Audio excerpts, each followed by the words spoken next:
بسم اللہ الرحمن الرحیم۔ السلام علیکم۔ آج انشاءاللہ اس ویڈیو میں ہم حلقہ ارباب ذوق کو پڑھیں گے، تو آپ دھیان کے ساتھ اس کو دیکھ لیجئے، سمجھ لیجئے اور اپنے پاس اس کو نوٹ کر لیں تاکہ آپ کے پاس ریکارڈ محفوظ رہے۔ تو حلقہ ارباب ذوق اور ترقی پسند تحریک اردو ادب کی دو ایسی تحریک ہیں جو ایک ہی وقت میں اور ایک ہی سیاسی و سماجی ماحول میں پروان چڑھی۔ دونوں تحریکیں ایک دوسرے کی ضد تو نہیں ہیں، لیکن اس کی تحلیقات میں اختلاف موجود ہے۔ اس کا مطلب یہ ہے کہ یہ تحریکیں ایسے نہیں تھے کہ بالکل ایک دوسرے کے متضاد بن گئی، نہیں، لیکن اگر اس کی تحریرات کو، اس کے نگارشات پر اگر نظر دوڑائی جائے تو اس سے پتہ چلتا ہے کہ اس کے تحریرات میں ترقی پسند تحریک کے نگارشات میں اور حلقہ ارباب ذوق کے تحریروں میں تضاد موجود ہے، اور ایسا لگتا ہے کہ یہ دونوں تحریکیں ایک دوسرے کی ضد ہیں، لیکن اصل میں ایسا نہیں ہے۔ ترقی پسند تحریک کے لیے انقلاب روس نے راہ ہموار کی، جبکہ حلقہ ارباب ذوق پر فرانس کی علامت نگاری کی تحریک کا اثر رہا اور انہوں نے اس تحریک کا اثر قبول کیا۔ یعنی انقلاب روس 1917 میں روس میں جو انقلاب آیا تھا، مزدوروں نے لینن کی سربراہی میں روسی حکومت کا دلم تختہ کیا تھا، تو ترقی پسند تحریک کے لیے اس انقلاب نے راہ ہموار کی، جبکہ علامت نگاری کی تحریک سے یہ متاثر ہے حلقہ ارباب ذوق۔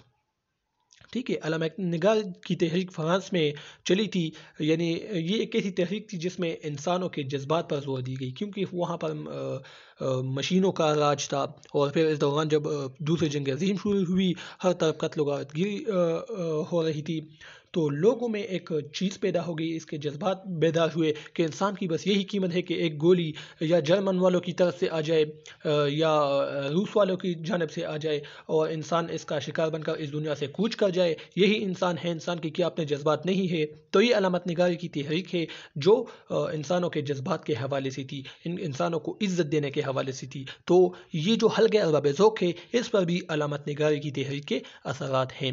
حلقہ ارباب ذوق کا قیام 29 اپریل 1939 عیسوی کو نصیر احمد جامی نے اپنے چند دوستوں نسیم حجازی، تابع صدیقی اور دوسرے رفقا یعنی دوست کو اکٹھا کر کے ایک چھوٹی سی ادبی محفل قائم کی، جس کی صدارت حفیظ ہوشیار پوری نے کی۔ اس محفل میں نسیم حجازی نے اپنا ایک تبازات افسانہ یعنی خود لکھا ہوا ایک افسانہ جس کا نام تلافی ہے، تلافی، انہوں نے پڑھ کر سنایا۔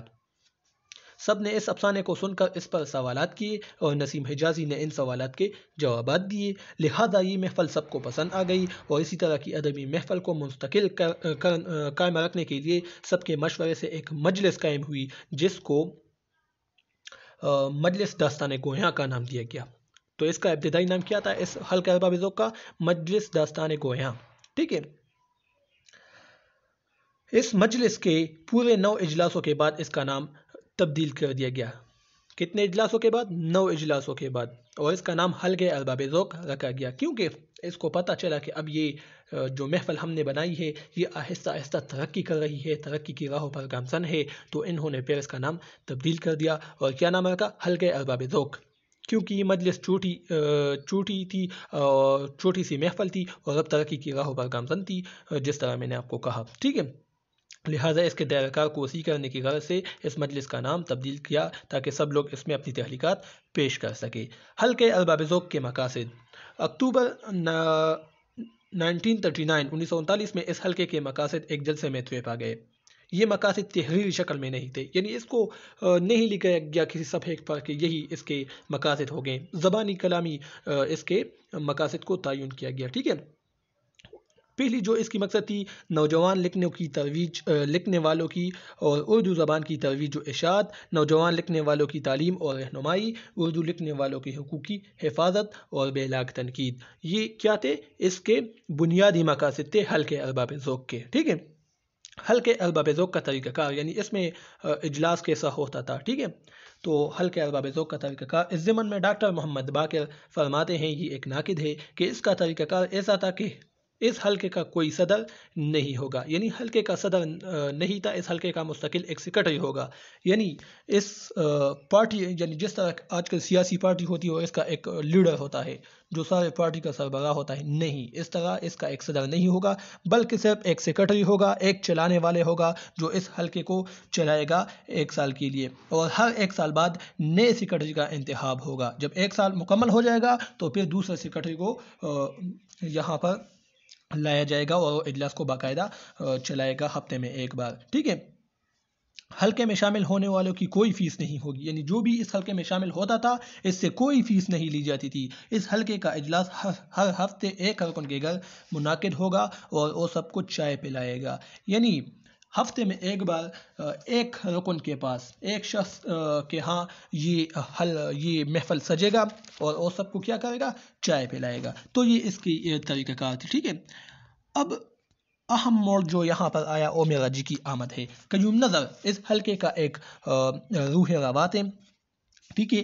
اس نے یہ حلقے کے فعال اور سرگرم رکن تھے. انہوں نے 1940 میں میراجی جیسے نامور شاعر کو حلقے میں لایا. تو میراجی کب آئے اس حلقے میں؟ 1940 میں آئے. میراجی کی آنے سے حلقے پر 2 رس اثرات مرتب ہوئے. اس کے آنے سے حلقہ جدیدیت یعنی جدید شاعری کی طرف متوجہ ہوا. انہوں نے فن برائے فن کو بہت فروغ دیا اور اسی ہی کی وجہ سے مضامین پر تنقید شروع ہوئی. یعنی میراجی کی آمد سے پہلے جب افسانے پڑھائے جاتے تھے تو صرف ہوا اور آہ ہوتی تھی، باقی کچھ نہیں تھا. لیکن جب میراجی آئے تو انہوں نے کہا کہ نہیں، ایسا نہیں چلے گا، صرف ہوا اور آہ سے کام نہیں چلے گا. تھوڑی سی تنقید بھی ہونی چاہیے کہ اس میں کیا جمالیات کی پہلو ہے، یہ لوگوں کے ذہنوں پر اثر انداز ہوتا ہے کہ نہیں، تو تنقید بھی ہونی چاہیے. تو میراجی نے ایک اہم کارنامہ سر انجام دیا اور تنقید بھی یہاں پر شروع کی. 1947 تک اس حلقے میں 2 رجحانات نے جنم لیا. ان میں ایک ترقی پسند رجحان تھا جبکہ دوسرا میراجی اور اس کے مکتب کے لوگوں کا تھا. ٹھیک ہے.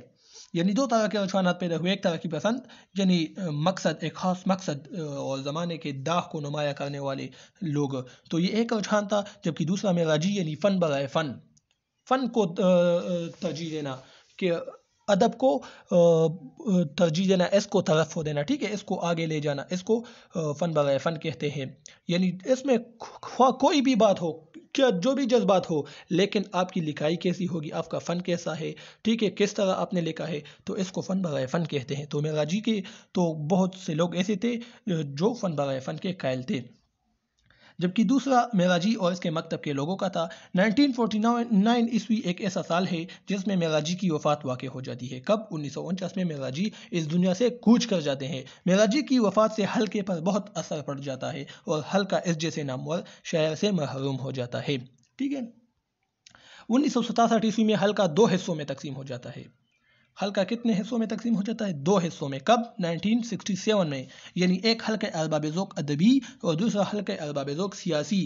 حلقہ ارباب ذوق ادبی وہی فن برائے فن کے قائل تھے اور حلقہ ارباب ذوق سیاسی نو ترقی پسندی کی ایک تحریک تھی. 1954 میں ترقی پسند تحریک ختم ہو گئی تھی تو وہاں کے جو افسانہ نگار تھے اور شعراء تھے وہ حلقہ ارباب ذوق میں آئے تھے.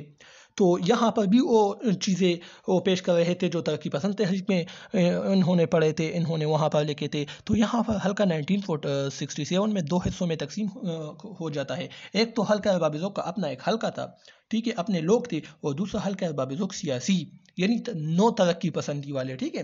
تو لوگ یہاں پر آ گئے. حلقہ ارباب ذوق ادبی کا موقف یہ تھا کہ زندگی سے لپٹ جانے کے باوجود ادب ہی ہوتا ہے. یہ جو میں نے ایکسپلین کیا. ٹھیک ہے. یعنی حلقہ ارباب ذوق ادبی والے یہی فن برائے فن کے قائل تھے، جس طرح اس حلقے کے مقاصد تھے اسی کے قائل تھے. جبکہ حلقہ ارباب ذوق سیاسی اس کے قائل نہیں تھے، بلکہ وہ کیا کر رہے تھے، جس طرح کی سوچ اور ترقی پسند تحریک میں پیش کر رہے تھے، معاشرے کے داغ کو نمایاں کر رہے تھے، وہی کام یہاں پر کر رہے تھے. کون؟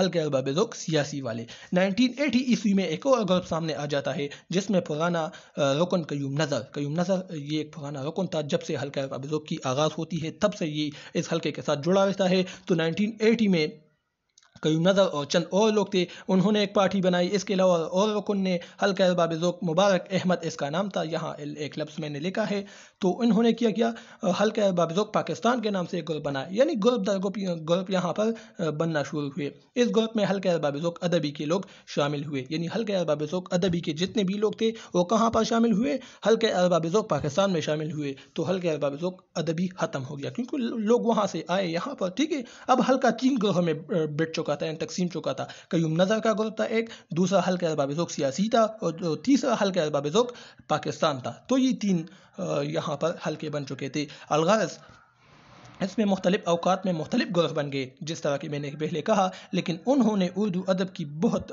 محنت کی۔ حلقہ ارباب ذوق نے بے شمار افسانے یہاں سے شائع ہوئے، اس حلقے کے تحت شاعری بھی ہوئی اور تنقیدی مضامین بھی لکھے گئے۔ حلقہ ارباب ذوق اردو ادب کی تحریکوں میں وہ فعال تحریک ہے جو ابھی تک جاری ہے، یعنی یہ ایک ایسی تحریک ہے جو آج بھی جاری ساری ہے۔